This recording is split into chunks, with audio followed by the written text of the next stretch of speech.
One of the most interesting aspects of the A350 is the wing.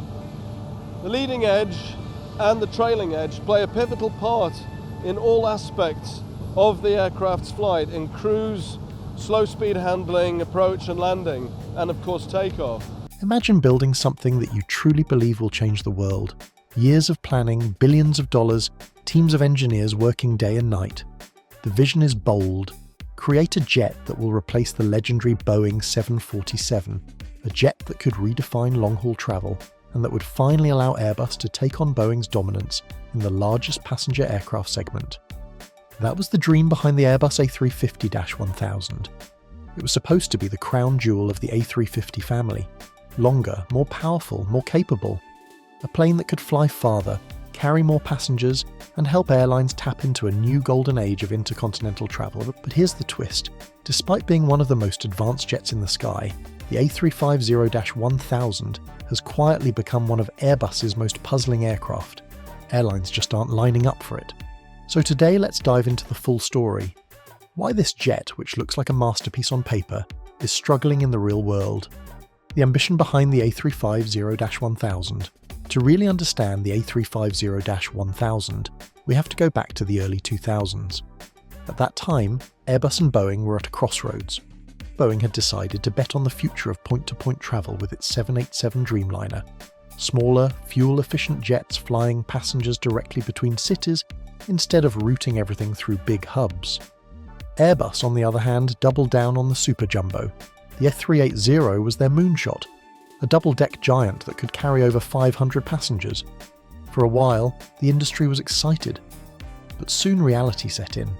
The A380 was too big for most routes, too expensive to operate, and many airports weren't designed to handle it. Airbus needed a new strategy. That's where the A350 came in. It would be Airbus's answer to Boeing's 787 and 777. Instead of massive double-deckers, Airbus pivoted to fuel-efficient wide-bodies with cutting-edge composite materials, modern aerodynamics, and ultra-quiet cabins. The A350-900 was the baseline model, efficient, long-ranged, perfectly positioned to compete with the Boeing 787-10 and the 777-200ER. And it worked. Airlines loved it. Orders poured in. But Airbus wasn't content with just one version. They wanted a bigger one too. A plane that would go head-to-head with Boeing's bestseller, the 7730ER. That's how the A350-1000 was born. A jet built for giants. On paper, the A350-1000 checked all the boxes.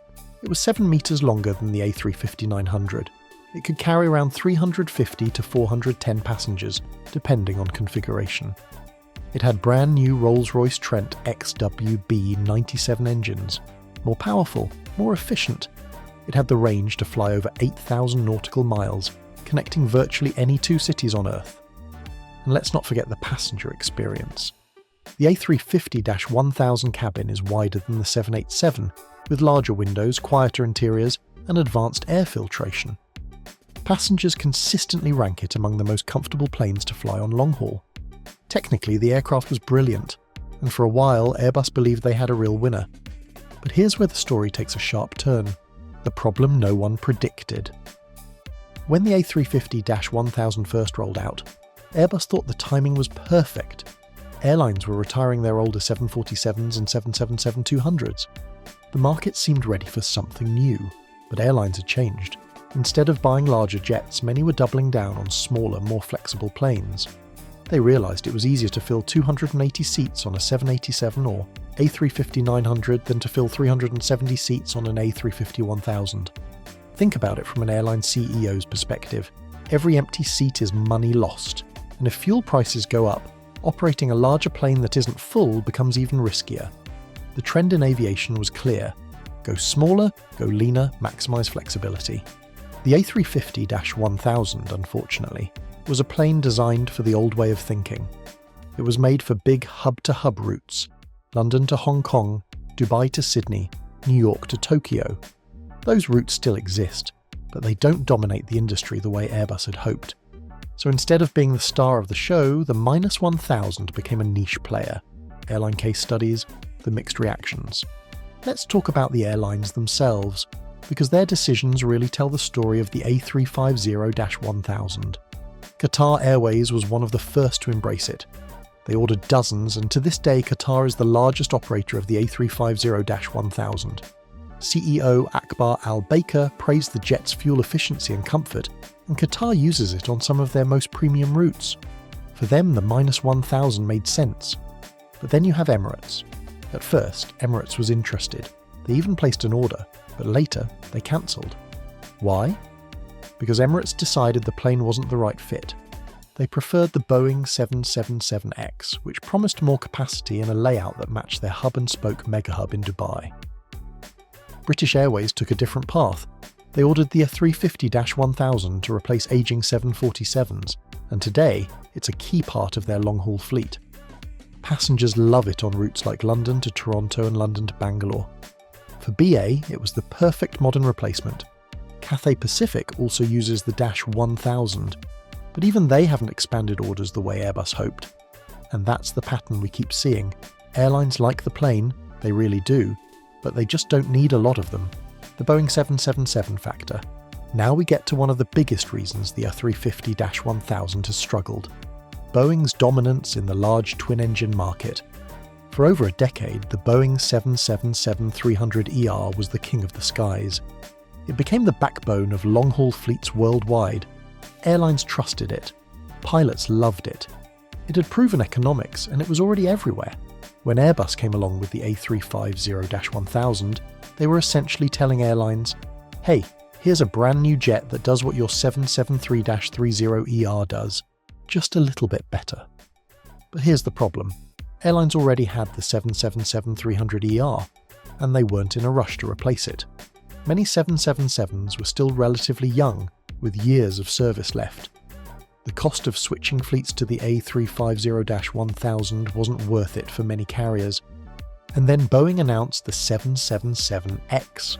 On paper, the 777X was everything airlines wanted. More seats than the A350-1000, folding wingtips to fit into airports, new engines, and a cockpit that built on the familiar 777 design. Even though the program has been delayed for years, many airlines, especially in the Middle East, placed massive orders for the 77X instead of the A350-1000. It was a tough blow for Airbus. They built an incredible plane, but Boeing had already locked in the loyalty of key customers, the economics that don't add up. Here's another key reason the -1000 hasn't sold well. Economics. Airlines today measure success not just by how fuel efficient a plane is, but by how much profit it generates per seat. The A350-1000 is undeniably efficient, but compared to its smaller sibling, the A350-900, the numbers just don't always work out. The 900 can carry about 300 to 325 passengers. 1000 stretches that to 370 to 410. But the increase in operating costs doesn't always justify the additional seats. If an airline can fill a -900 every day, why risk struggling to fill a -1000? This is especially true in today's market, where global travel demand is unpredictable. The pandemic hit long-haul travel hard, and even now, recovery is uneven. Airlines have become more conservative with fleet planning, and flexibility often wins over capacity. The passenger experience a hidden strength. Now, I don't want to make it sound like the A350-1000 is a failure. Far from it. For the passengers who get to fly on it, it's one of the best experiences in the sky. The cabin is quieter than older wide bodies. The air is fresher thanks to advanced circulation systems. The seats are wider compared to the 787, making 9 abreast economy feel less cramped. And from a pilot's perspective, the A350 is a dream to fly. Airbus designed it with cutting-edge avionics, fly-by-wire controls, and incredible efficiency. In many ways, the A350-1000 represents the peak of Airbus engineering. The only problem is that engineering brilliance doesn't always translate to market success. Airbus's dilemma. So here's where Airbus stands today. They have a plane that works beautifully. It delivers everything they promised. But the sales chart doesn't lie. The A350-1000 simply isn't selling in big numbers. The A350-900 has racked up hundreds of orders. The -1000, barely over 100 confirmed, with many concentrated in just a handful of airlines. For Airbus, it's a frustrating reality. They poured years of development and billions of dollars into this program, only to see it become a niche aircraft. What the future holds. But the story isn't over yet. In aviation, things can change quickly. For one, Boeing's 777X continues to face delays. Some airlines that bet heavily on it are getting nervous. If the program slips further, Airbus could step in and offer the A350-1000 as a ready-now alternative.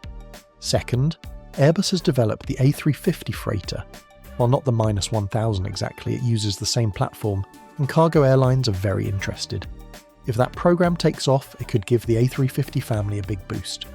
And third, as the world moves toward more sustainable aviation, airlines may take another look at 1000's efficiency. If oil prices spike, or if environmental regulations tighten, 1000 could suddenly become more attractive. The big what if. As we wrap up this story, it's worth asking, what if Airbus had designed the A350-1000 differently? Some industry analysts argue that if Airbus had made it just a little larger, closer to the size of the 77X, it might have won more orders. Others say Airbus should have focused on making the 900 even stronger instead of stretching it. Either way, the A350-1000 remains a what-if in aviation history. A plane that's brilliant, but slightly out of step with the market it was meant to serve. So why is the Airbus A350-1000 not selling? It's not because it's a bad aircraft. In fact, it's one of the best wide-bodies flying today. The problem is timing, market trends, and airline economics. The world moved towards smaller, more flexible jets. Boeing already had the loyalty of major airlines with the 777, and the economics of filling a 400-seat aircraft just don't add up for many carriers anymore. The result? A beautiful aircraft that shines where it's used, but remains rare in the skies. Next time you see an A350-1000 at an airport, take a moment to appreciate it. Because it's not just another plane, it's a reminder that in aviation, even the most advanced technology has to bend to the realities of the market. And maybe, just maybe, its time to shine is still ahead. Thanks for watching. If you enjoyed this deep dive into the story of the A350-1000, don't forget to like, share, and subscribe for more aviation stories told the way they're meant to be told.